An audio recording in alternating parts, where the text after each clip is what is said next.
Welcome back to the Playing Out Loud podcast. Today in studio, we have two very funny heavyweights. That's kind of the theme we're talking about. Is all the guests are heavyweights, but we'll weigh you guys afterwards. So don't worry about it now.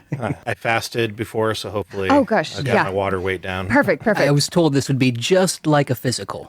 Yes. So everything's going according to plan. Yeah, exactly. So in With studio... the cups, should we get rid of Yes. for the testing Cups, later? leave them on the counter Got it. when you're Okay. done. Yeah, Right. definitely. And how long should we keep doing bits for? We have 50 minutes in studio, so... I guess we should get to the intro. So we have Devin Keast and Sean Francis in studio today. Welcome. Thank you for having Sean, me. you came all the way up from Grand Rapids. I sure did. But you come up here semi-frequently. It's a familiar drive at this point for me. Yeah. Yeah. And not unpleasant one either. Yeah, especially in the fall time. Yeah, for sure. You can do a nice ooh and ah Exactly. out the All window. the foliage, Ooh. the changing of the leaves and whatnot. Mhm. Yeah, and then enjoy your pumpkin spice, whatever. Sure. It did say whatever. I did. Yeah, no, it's true. My pumpkin spice pie. There It's you a big old slice. A whole slice of in pie. the car.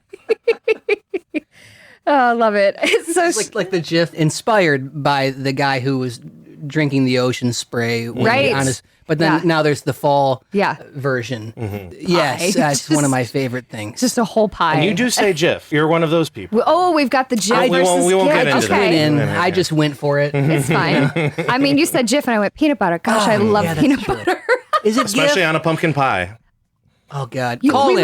might have to part ways there. we might have to do more testing. if You this just have is a to go. expand your palate a little bit That's more. fair. That's fair. Try new things. We are talking about comedy quite a bit today, which is, I think, 90% trying new things. Yeah. So we will get into that. But Sean, you are, I'm just going to say, a multi-hyphenate performer, writer, that's fair. writer, producer, comedian, improver, videographer. You are from the Grand Rapids area, but as I mentioned, you come up here a bit and to do improv with some local folks. Yeah, I've connected with the folks from Full Tilt Improv and other groups like Hot Metal Playground that exist in that vicinity. And they actually came down to us first. They discovered that there's a theater in Grand Rapids and they came down and saw me at my home base. And we were like, oh, these people are hilarious. And they are only 2 hours away. And we had no idea. So we kind of created a little cross transatlantic, however you want to Yeah. phrase it. But yeah. Yeah. We've got a nice little rapport going between the two cities right now. Yeah, gapping the 131 divide Yeah, while doing 85. exactly. Hey, I'm not going to give away all my secrets. Right? You are a graduate of Grand Valley State University's Film and Theater departments. Correct. I won't give away the year, don't worry. And then you've worked, obviously, we've worked on films together, I think, in the past. We've did done a fair amount of things together. Once upon a time. Yeah, exactly. Yeah. We won't give away the years. But since you've been a member of the weekend, is it AI cast? Or AI, yes. cast? There's a whole robot theme. We can get Okay. into it if we need to. I but mean, yeah, sure. Bits. Yeah, exactly. It's very, yeah, And that is at the Comedy Project in Grand Rapids. correct. Tell us a little bit about that. There's a training center, there's performances. Correct. Yeah. So back in 2019, we opened, before that, I guess I should say, a person that I met through Grand Valley's film program, Joe Anderson, who's a very talented actor and writer and sketch performer and improviser, and worked with Second City, Detroit back in the day, and toured with all sorts of folks like Keegan-Michael Key and people Wow. like that. Big names. And he and his co-owner friend Ben Wilkie, the two of them decided Grand Rapids could and should support a improv theater, like in the vein of Second City or IO or something like that. They've been to enough places outside of Michigan, and they're like, these cities have a thing. Why doesn't Michigan or Michigan? There's places in Detroit, obviously, and elsewhere, but yeah. So they opened up a theater, and we do roughly 3 or 4 nights of programming a week, depending, Monday, Thursday, Friday, Saturday. And there's a training center, and I'm a part of the weekend cast there. And so, yes, since opening it up, a bunch of people that I've been working with over the past decade kind of all conglomerated together around this pretty special space. We host a lot of outside groups, like I mentioned, the folks from Traverse City and Full Tilt, and people from Detroit and Chicago. And this coming week, we'll be having the Grand Rapids Improv Festival occur, which is a 3-day event with a bunch of groups from all over Michigan and beyond. And they'll conglomerate and just a whole bunch of shows that people can enjoy. But they always walk in, and if they hadn't been there before, they're like kind of surprised at first at how nice the venue is. Like we really put a lot of work physically. Like a lot of us did manual labor to like tear up carpet and build walls and drywall and all that fun stuff. And they built the bar from scratch. Like Ben poured concrete and made like a physical bar for our lobby. And so, they tried their best to make all the things that we like about various comedy clubs and as few of the things that we don't like. So it's like kind of like the platonic ideal of a comedy theater. And I think we've been successful because everybody is like, wow, this is really nice. Yeah. And like, the stage is, there's a whole bunch of cool stuff that we get to do. And so, I've been a part of that for the last 6 or so years, give or take a pandemic. And we managed to, stay open through all that through creative means of whether it was like online classes or streaming things or, hey, only 10 people in a room at a time. If you and 9 friends want to rent out a theater for the night, we've got a space for you. So that kind of stuff. So we've managed to keep open, and we do classes, like you mentioned, our training center, roughly about 100 people take classes each semester. We do like in terms seasonally. So we're just in our fall semester at the moment. So I teach level 2 improv classes there. And nice. We got a nice little community that's built up after a lockdown kind of pushed some people away. People who had been involved kind of took that as their cue to like sort of, I guess I'm just going to focus on my immediate family. And some of those people have come back into the fold, and other people have entered the arena. So it's a nice little revolving door and growing conglomerate of improvisers and sketch performers. That's awesome. Yeah. So comedians as contractors is what I heard. Sort of. I mean, I'm just curious if they're for hire because Devin's building a right. No, club, I mean, we probably could I could get you in touch with a couple people at Sounds least. Sounds like they're good with like bars. I actually, we've been out of touch for a long time, but I know Ben Wilkie. We worked together over 20 years ago. But what I remember about Ben is that everything he does, he takes seriously. 100%. Yeah, even if he's doing it for one person, he goes all the way. Mm-hmm. Yeah, I can certainly relate to taking, like you said, the best of the club. I mean, because once you're in enough clubs, not that I'd ever planned on opening a club, but once you've seen enough, you figure, you have a bit of a checklist of like, oh, that would be nice, or ooh, that would be something I would make sure I fixed before. Yep. You're kind of stockpiling notes whether you realize it or not. Yeah. Mm-hmm. Yeah. Exactly. Yeah. And like I said, Ben is also, he was a touring stand-up for a long time and worked with I.O. and all that, and now works as a filmmaker in another capacity, but he's a regular performer and instructor at the theater as well. So, lots of talented folks. Yeah, we need to take a road trip down there. If only I knew he was building a bar. I've already hired a guy. He could give you some notes. He could give you some notes for sure. He did it all by himself. This is his story, but I'll tell it that the inspector came through on one of the days to check everything out and kind of was like, seemed a little skeptical of it, and he like kind of pushed to just see like how solid it was, and was like kind of hurt himself a little. He was like, oh, this is actually legit. This is more substantial than I was expecting it to be. So he didn't mess around with that. Shout out to the inspectors. Exactly. They do their job too.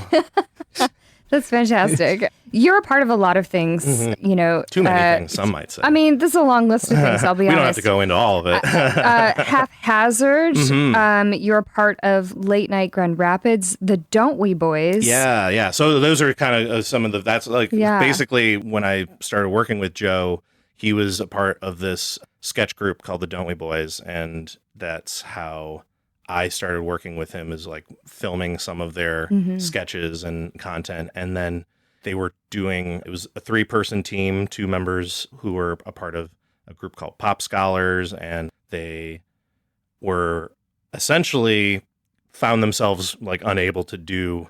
They were just like, we need to take a break. So he was in need of people to fill in for this tour, and I was one of the people that he tapped because he'd seen me perform at a theater called Dog Story Theater, and some alumni that some original plays and things like that. And he was like, "Oh, Sean's funny. I can That's nice. in there." So I started working with him, like that was like a decade ago, and just have stayed in touch since. And every once in a while, when there's a nice, fun project, he'll hit me up. And this was one of those things where he's just like, "Yeah, we want all the funny people." Like around 2015 or so, I was in a sketch group, Late Night Grand Rapids, and there were all these other improv groups that were kind of bursting out of the woodwork, and we all kind of collected around this black box theater in Grand Rapids that closed over COVID and has now reopened, luckily. But oh, good. Yeah, they're back up and running. But there was also like, there's a bunch of stuff that happens there. It's a black box theater, so it's like, anything goes. Shakespeare, original plays, musicals, things like that. And we were all these like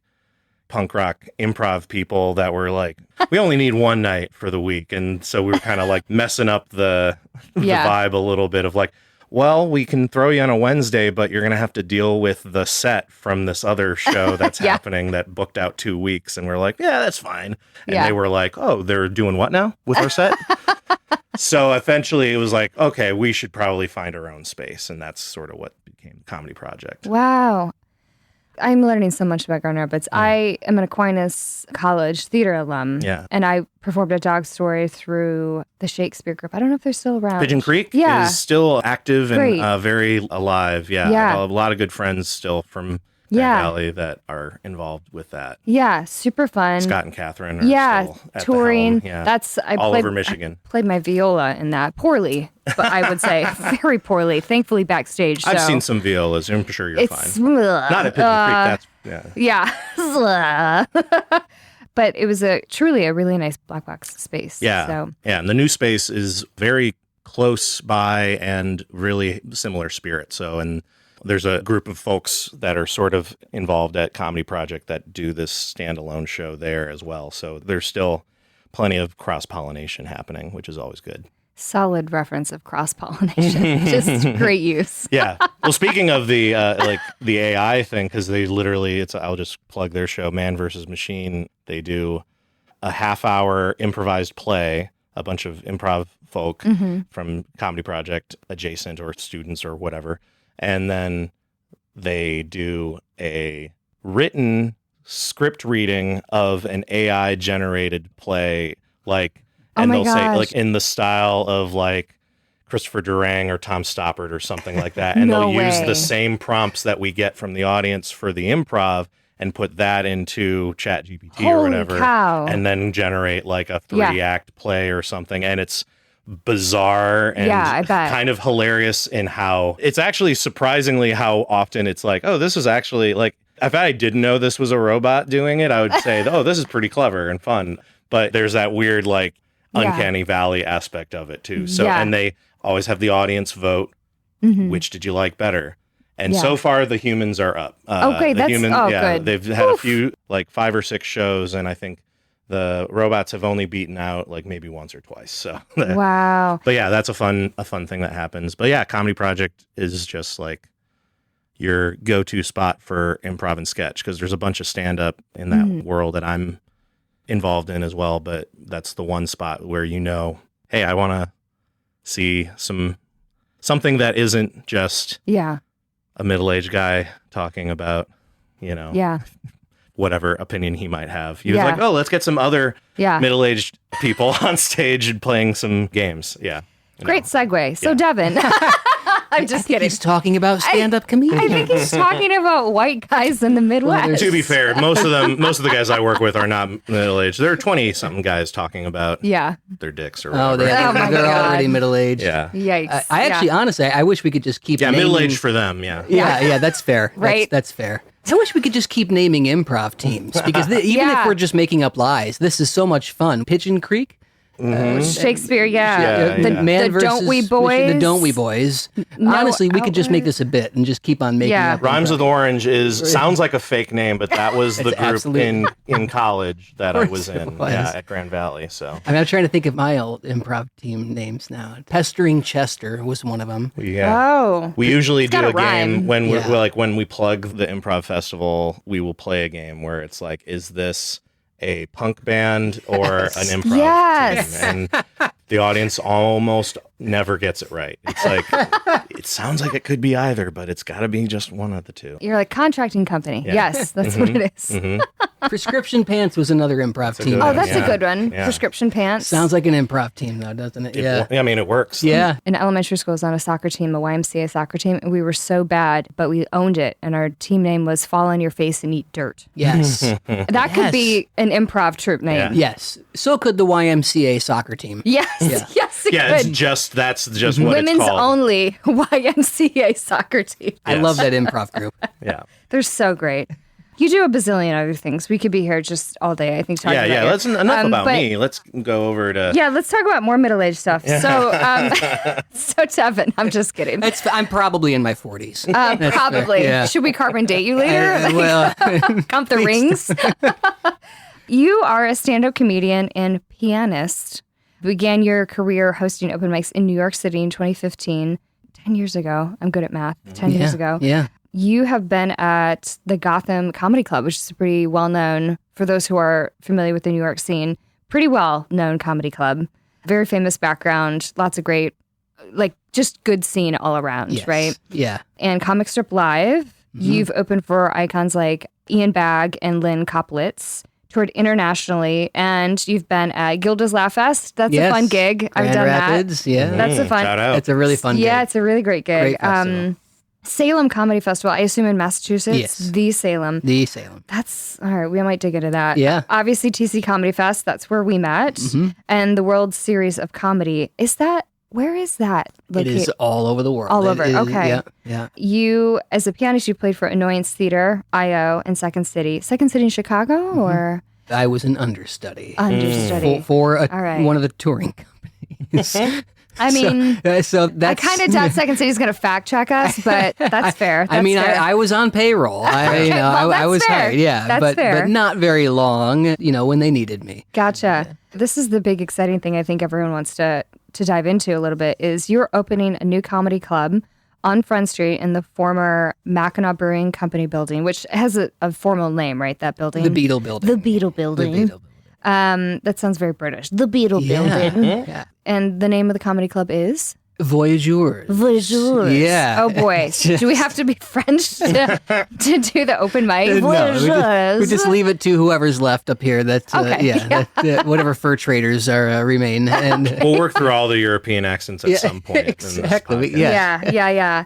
Is that still slated to open in November? I'm hoping. I'm a little more skeptical these days. This is my first time working with all of these different teams, and so they have, as recently as last week, said, we do think that you can be open by the holidays. And of course, a lot of that's on me, but I'm talking about, getting the room ready. Yeah. I still have to build a bar. Yeah. It's hard to say, but they seem optimistic still. That's good. Yeah. And it's in the lower level, right? It's in the lower level. Feels like so like Gaslight. You know what I mean? Like it feels very classic, quintessential New York. I mean, nothing like taking LA. a flight of stairs down to see a show. Yeah. Like literally like the Underlands. Yeah, like yeah. you're just going to the fun, seedy, dark place of comedy.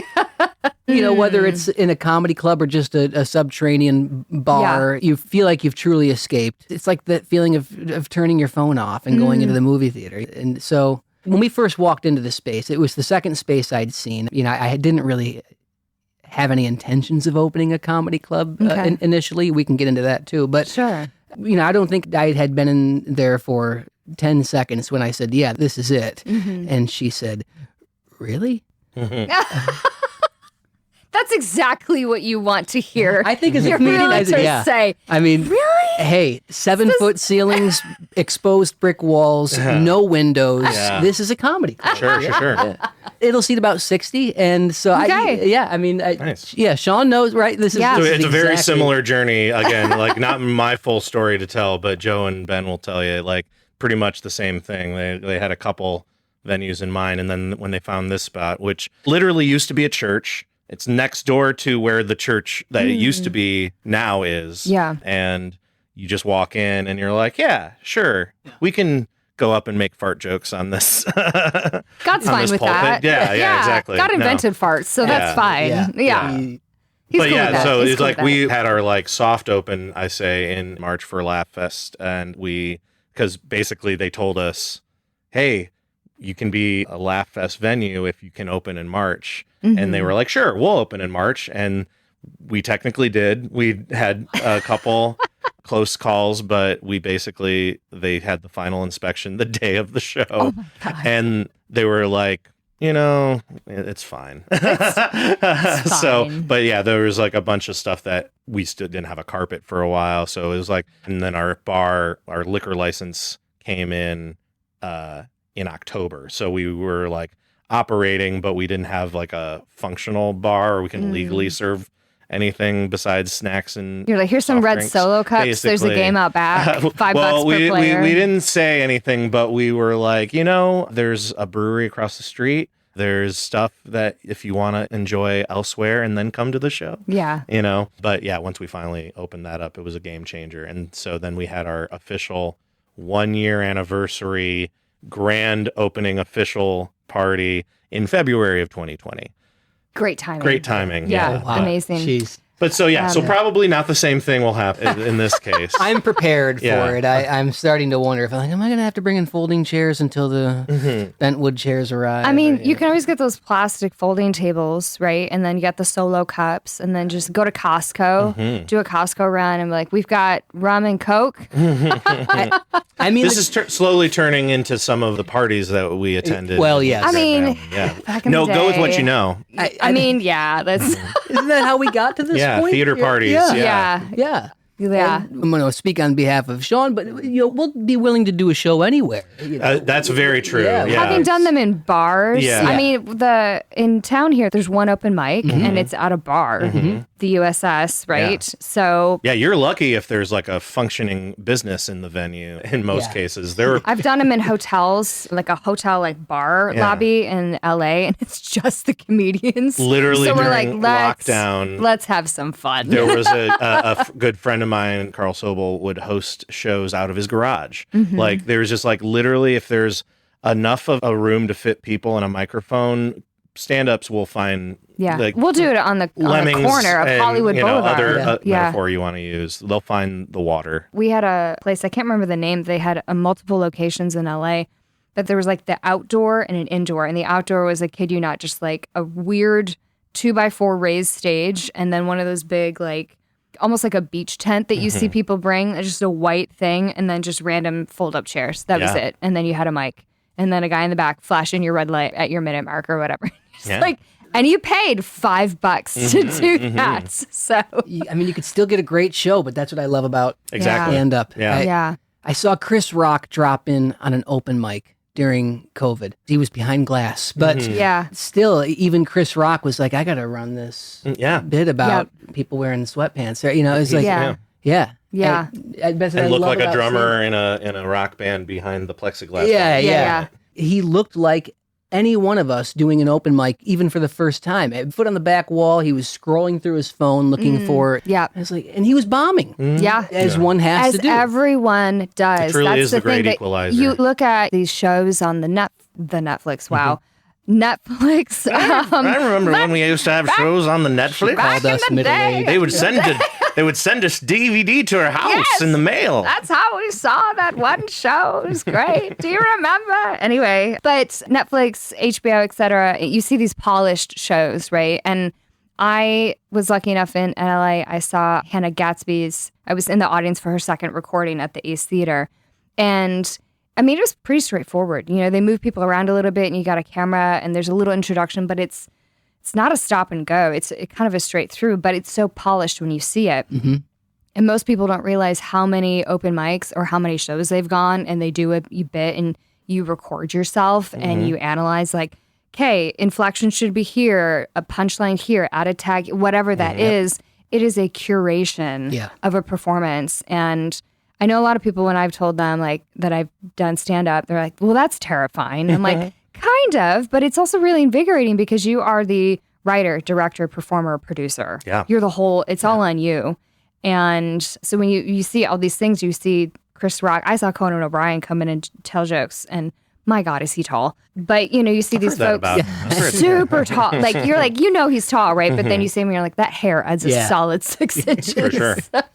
You don't expect them to tell something that doesn't land, but it does, because we're all the same at the end of the day. We're all just a bunch of goobers telling fart jokes or whatever on stage, and we all bomb at some point. I recently saw this clip come up in my Instagram. I was scrolling on Instagram, and it was like a timeline of Mark Norman honing a joke. Right. And I was so glad that this is out there, because it showed him at the open mic, and he's really just running an idea. And then it shows the next clip, and he's back at the New York Comedy Club, or maybe he was at the Cellar, and you hear him telling it again, but the pauses are different. And then the next clip, and it's just like a montage of just like 10-second clips of just like 1 or 2 lines from this joke. And it's the same 1 or 2 lines, So by the 3rd or 4th clip, you can see, okay, he's shifted some of the sentences around. Okay, he put this one before this one now, and And then by the 3rd time, of course, the sound's a little better. You can tell he's in a theater. It's being, professionally recorded,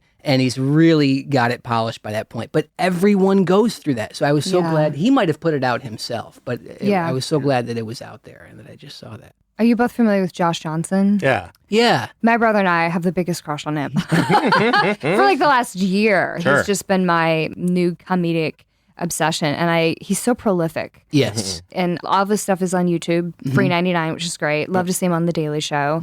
But he's such a great storyteller. Yeah. And I think that's the other thing that people, when you think about stand-up comedy, you think like it's got a zippiness and a blah, blah, blah. And sometimes, yes, it does. But Josh's style in particular, I like to focus on because he's not afraid of a pause. Sure. Yeah, he takes his time. And like he really makes it a theatrical performance. Yep. It's not like a normal stand-up where you're just like, so do your little shtick or whatever. Yeah, it's definitely not like one-liner Mitch Hedberg, just like one. Yeah, which is beyond hard. Sure. I attempted to do that. So I did some Second City in Chicago and LA, and I attempted to do like a Mitch, and I was like, this is freaking hard. Yeah. You have to think of so many things and then memorize all those things. Yeah. And each of those take the exact same amount of time as that Mark Norman montage to cultivate just one joke into something so that's much relatively funny. Yeah, because Mitch Hedberg is still paying attention to the rhythm. Like those guys from like the Borscht Belt era, like like Henny Youngman and these guys were like spitting out 50 punchlines a minute. Yeah. But you still have to be aware of, there are still pauses, even if they're milliseconds. And you still have to be aware of that rhythm. And it's... Comedic timing is everything. And in my opinion, it's not really teachable because it's like an internal rhythm that you just instinctively, like your gut feeling, you just kind of know. Like, this is where this goes. So at least pertaining to that aspect of it, which is obviously huge. Yeah. I mean, I think you can maybe teach some logistics, like you got to move the mic stand back. Once you've shaken the mic out of the mic stand, just move it away. There's just certain, you can teach. There's some etiquette, for sure. Yeah. But the performative act of delivering something with the right time, cadence, etc., and then just the pause or whatever you need. It's the same in theater, and there's lots of, I always tell folks, I'm like, you can be really good at drama and really terrible at comedy. Sure. But 9.9 times out of 10, somebody who's really good at comedy is also going to be really good at theater. Or, excuse me, drama. Sure. But it's not interchangeable because there has to be like that rhythm to it. That, to me, it's like empathy. I'm like, I think it's really hard to teach empathy. I don't know. Well, pretty. I don't know. I haven't tried it, so I don't know, I guess. But so I want to chat a little bit about some of your improv and stand-up different, and also improv different from sketch, also very different from writing and performing stand-up. What do you both love? Like, what is your, if you could pick one thing, what's your favorite thing about your performative art? Is it the audience? Is it the jokes? Is it writing? Is it the random stuff that happens you cannot account for, which we all have endured.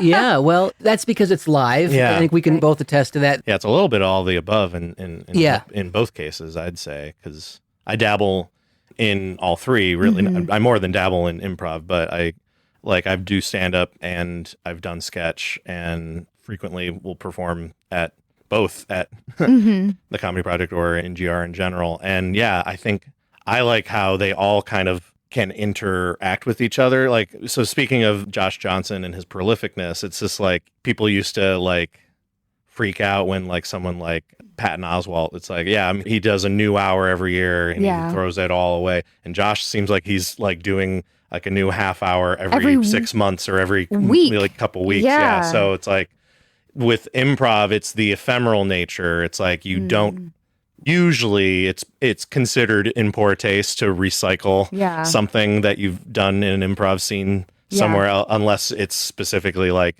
the Second City model where improv is like a method with which then you write sketches based off of that. Right. And that's with an intentional kind of process.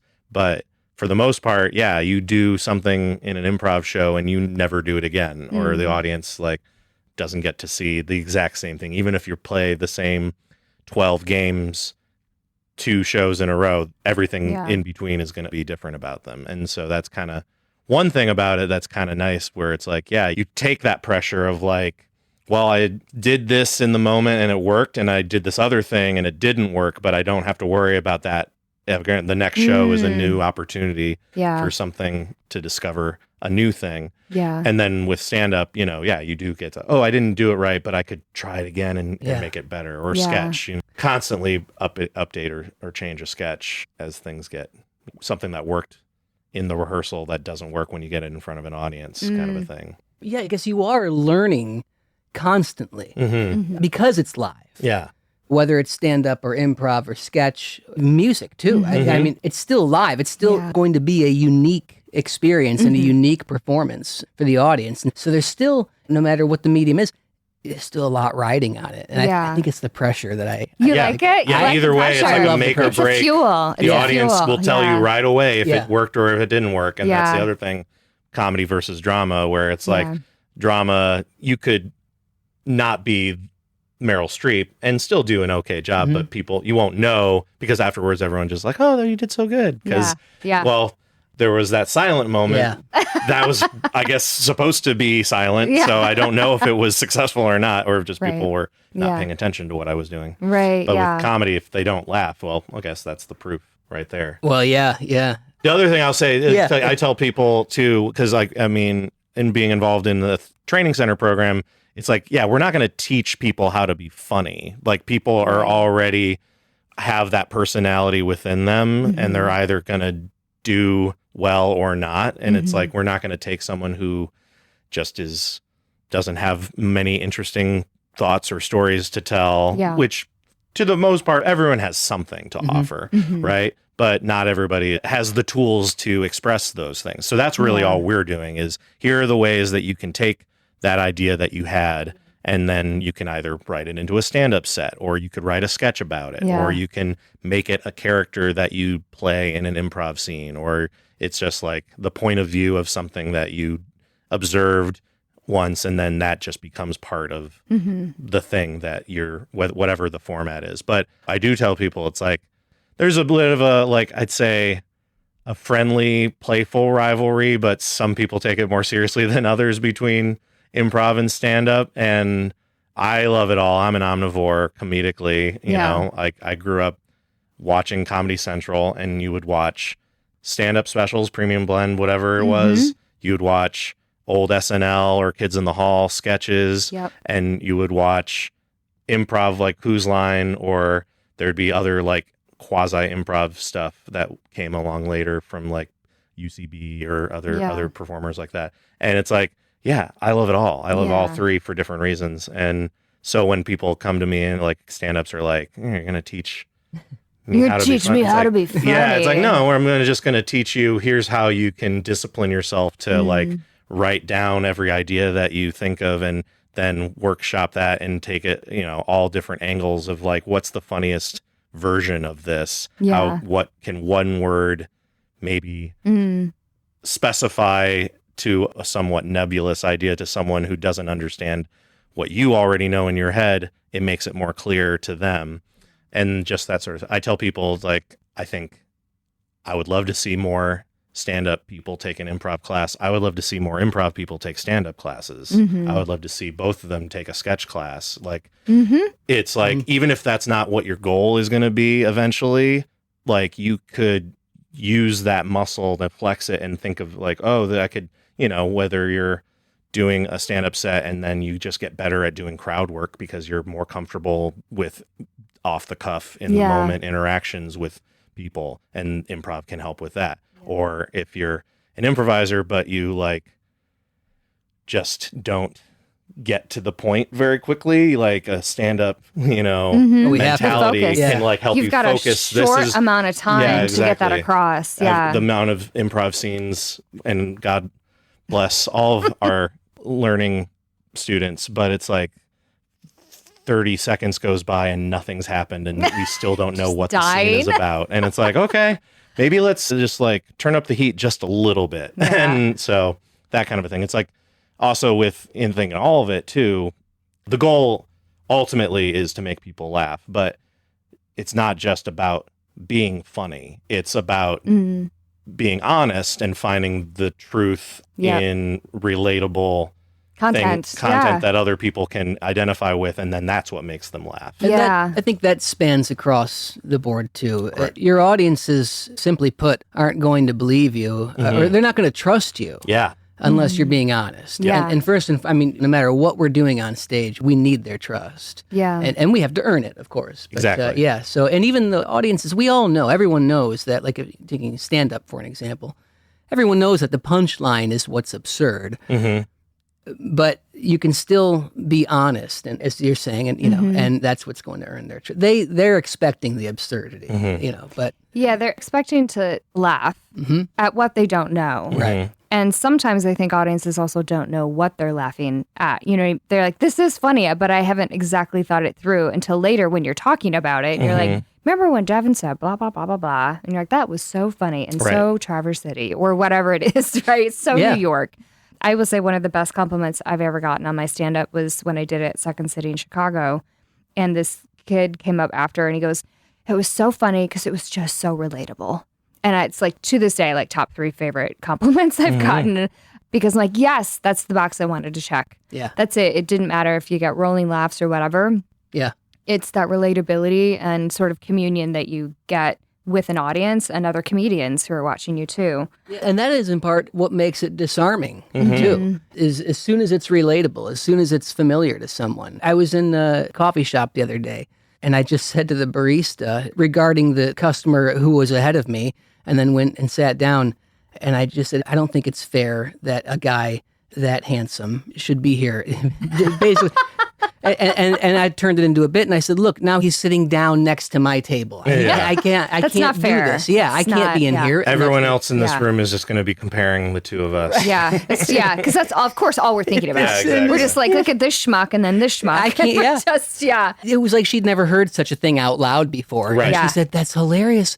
My girlfriends and I do that all the time." Oh, yeah. I'm in Pilates class and I'm like, why am I even? Just put a burlap bag on me. Good Lord. Like these like 5'10" Amazons doing everything. And I'm like 5'3" in a good day. Like, I hope I can get the bed, the spring to move. You know? So therefore, you've got to address it right away. Crack a joke, be the first elephant one in the room, right? Acknowledge it. You've got to acknowledge it. Speaking of, I guess, elephants in the room, or maybe for a minute, we had our dear friend, Jimmy Kimmel, was off the air for a minute. And there's a lot of folks that have a lot of ideas about why and his job and all these technical things. But at the end of the day, a lot of the conversations around freedom of speech. And when I think about some of my biggest inspirations in comedy, and even like my favorite show, The Marvelous Mrs. Maisel, right? Where you see Lenny Bruce and these other things that really happened. People getting arrested and thrown in jail not that long ago, not even 100 years ago, for performing. And then fast forward to modern day and you have people that are pulled off the air for maybe a short amount of time or permanently. Right. Or they're banned, they're blacklisted. That's also happened in Hollywood as well. And for both of you who are in this space, and I would argue that I think comedy, more so than maybe other facets of the performing arts, has a much higher level of risk when it comes to the vulnerability of your ideas and sharing them publicly. I'm curious what your thoughts are, I guess, around this sentiment in America and maybe in your own circles, conversations you guys have had. Is this going to be pervasive? Is this going to be rough for the next few years? Are either of you worried about what you are going to say on stage? Do you have to think about that in order to keep audiences, to get ticket sales? You're opening a comedy club for crying out loud. Right. Like, heck of a time to be opening a comedy club. But also maybe arguably the most important time to be opening a comedy club in a region such as this, which is actually quite purple in nature, politically speaking. So, Devin, curious about your thoughts on that. Again, stand-ups have been targeted more so than probably anybody else in performing arts history of like being banned and the like. But yeah, what's your thoughts? What are your take? Comedy club, etc. Yeah, I think you mentioned vulnerability, and I think to that there's a reason why we've been hearing a lot of comedians and late night talk show hosts saying publicly comedians are the first to go when this is the temperature, when this is what's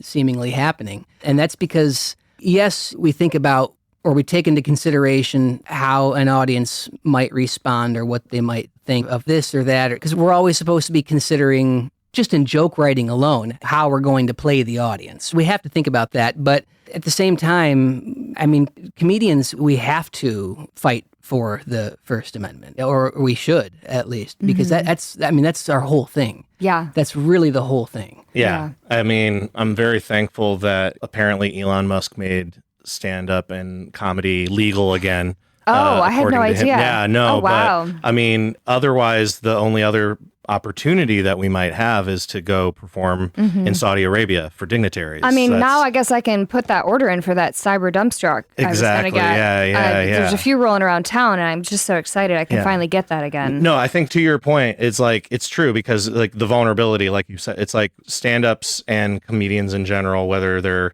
on TV or they're just touring comics, there is like a direct line of, there's no real filter of like, well, this is on behalf of an entity, and they're like, no, it's a person on stage saying presumably what their thoughts, or at least an obscuring amalgamation of what their thoughts or what their people interpret their opinion to be. So yeah, it's like people automatically assume, well, if he said it, that must mean A, he believes every part of it, and B, he's the sole arbiter of like that.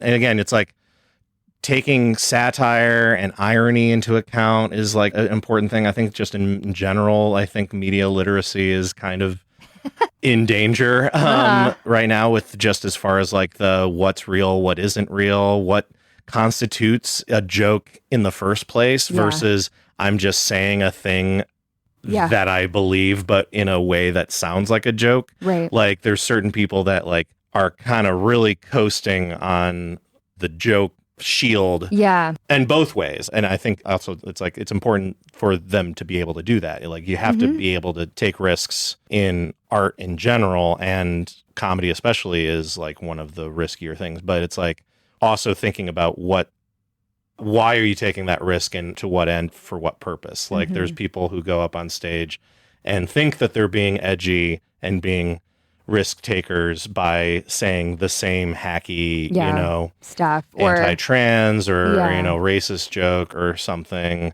And then there's people who are actually taking risks by saying something about the people in charge. And, there's, I think, a difference. And making a point. And it's not just, oh, this guy's stupid, blah, blah, blah. And there's complaining. There's complaining. And to be fair, there's plenty of material with some individuals who maybe we can nameless. But no, I mean, I do a weekly show. It's an open mic variety show hybrid. And we open every show with a satirical news segment. So I and other people that I work with and collaborate with, we're writing late night style monologue jokes, daily show, weekend update kind of inspired, satirical jokes about current events. And there's, again, no shortage of material. And we're not encumbered by the FCC or corporate sponsors, but I also represent, to some extent, the theater, the venue. So I have to be a little thoughtful, especially about, like, I can't just be too flippant about certain topics because, again, I mean, there's things that I believe in and there's things that I don't want to belittle truly awful things that other people that, as a straight white guy, like, I don't have really much insight into, but I can have empathy for. So trying to make sure that I'm using that platform for quote unquote good. But yeah, it's like, it's tricky sometimes because then you also, like, I try to make sure that I'm opening all opportunities from other viewpoints different from mine, but at the same point, making sure that it's like, one, not platforming something that I think is harmful or is like actually adding fuel to the fire in a bad way. But, you know, there's a difference between hate speech, right? Hateful speech and hate speech versus, you know, having a difference of opinion and a different perspective that's not heard of much or just needs to be a little louder than the hateful perspective. Devin, with the comedy club, like, I'm curious. I mean, obviously, this has been something you've been working on for, I'm going to guess, more than a couple months. Yeah, more than a couple of months. But just not by much. Not by much. All right. So maybe like 3 months.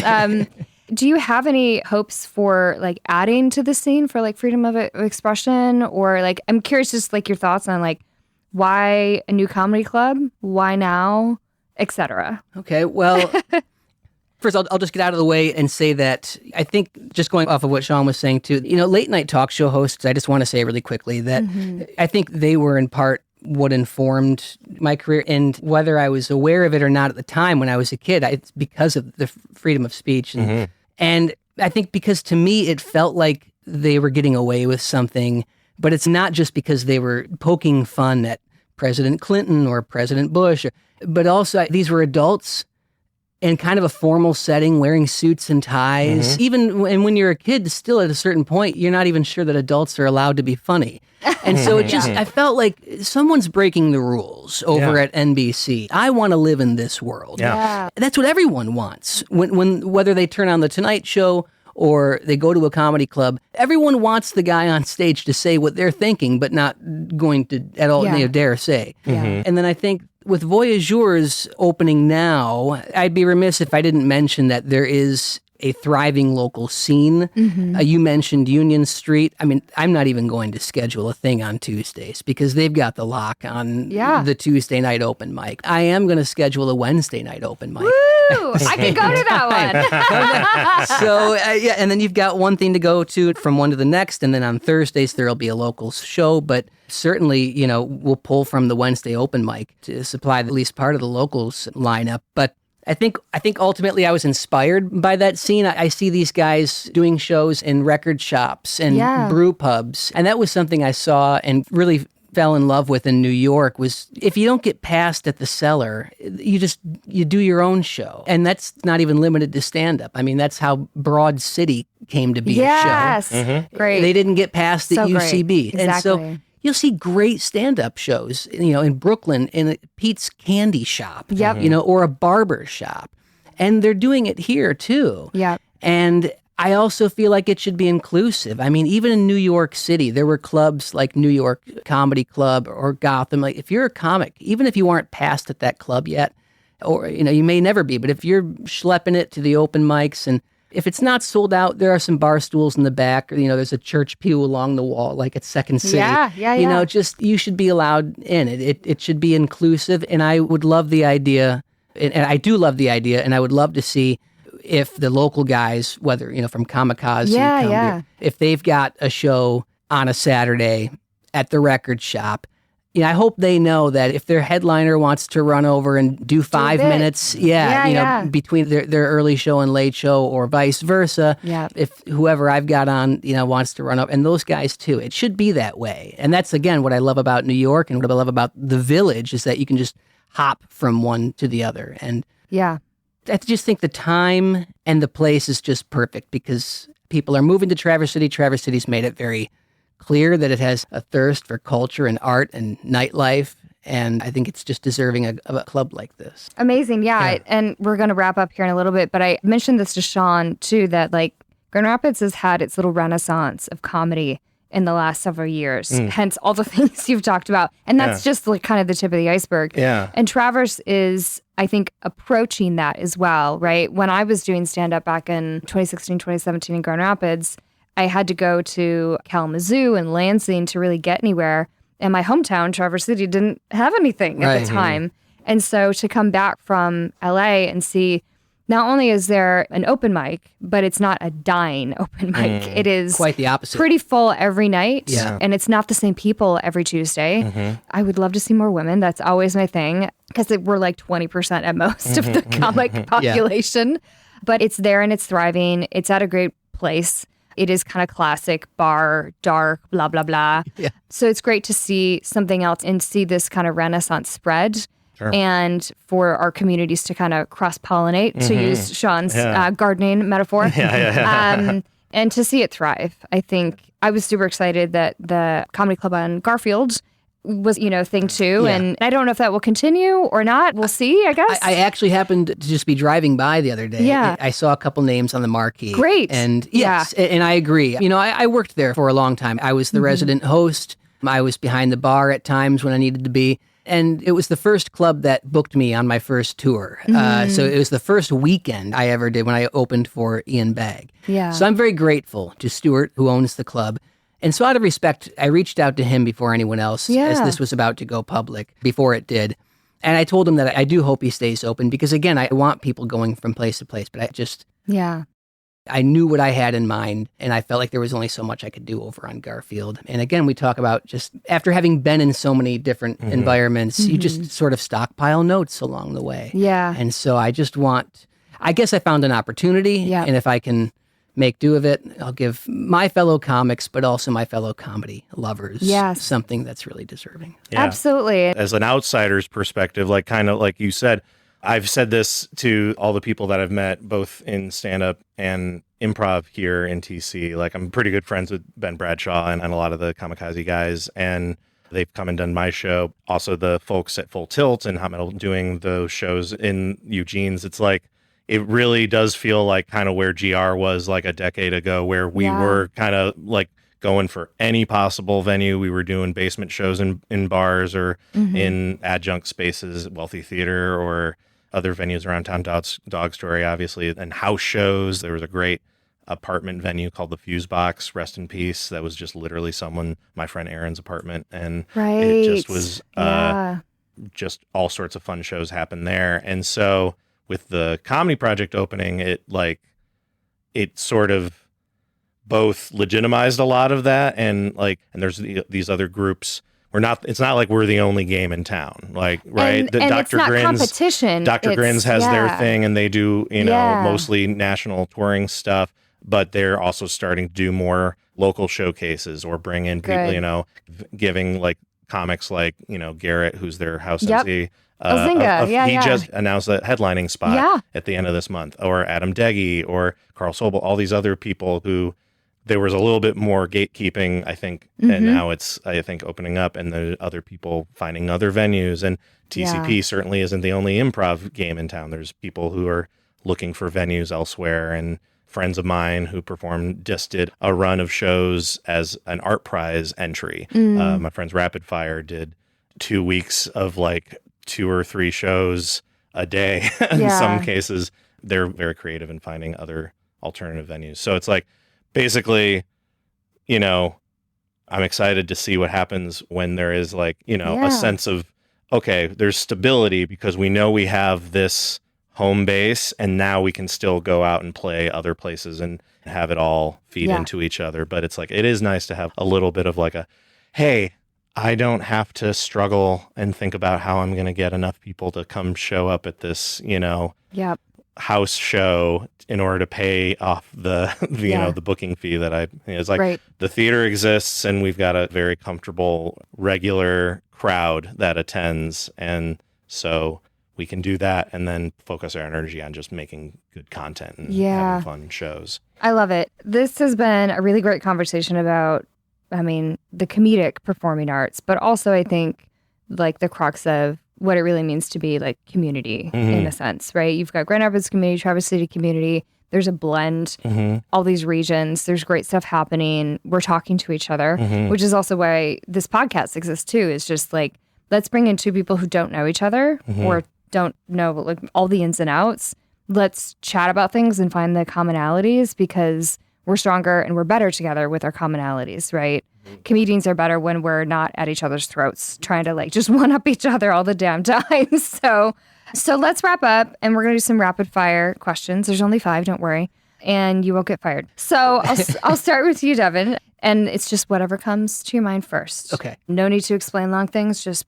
By the way, comedians are used to getting fired. I think that's how we became comedians. That's fair. Yeah, you have to get fired from a certain amount of jobs to become a comedian. This is the only thing I have left. Yeah. I need to work on that then. Okay, so your favorite comedian? Steve Martin. Oh, good one. Favorite place to perform? I hope it's Voyageurs soon, but until then, let me say Comic Strip Live, New York. Nice. Upper East Side. Dream performance space? Oh, man. Do I have to say it out loud? Yes. Dream? Yeah. I mean, probably Carnegie Hall. Yes. I can't think of it. Yes. That's all I've ever thought. Yeah. Same. Yeah, Same. that's my answer. Favorite performance ritual? Backstage or getting ready? I don't like to eat before a show. Okay. I don't like to be full, and I like to have a cup of tea with me. Nice. Yeah, I've always got a cup of tea with me. Favorite thing to do in Michigan outside of the performing arts? Oh, man. Got to make sure you're human. I know. I'm just getting back. But I will say, I took in a few Pit Spitters games over the summer. And your sweatshirt is, I'm the guy. I wear the sweatshirt. I wear the hat. I wear the cape. Cape? I There's get a cape? well. I mean, if you got your nieces and nephews there, they're relying on some sort of extra. Yeah. Yeah. So yeah, I love the Pit Spitters games. Yeah. I have so much fun at those. For our listeners, Devin's wearing just a full-blown onesie of Pit Spitters.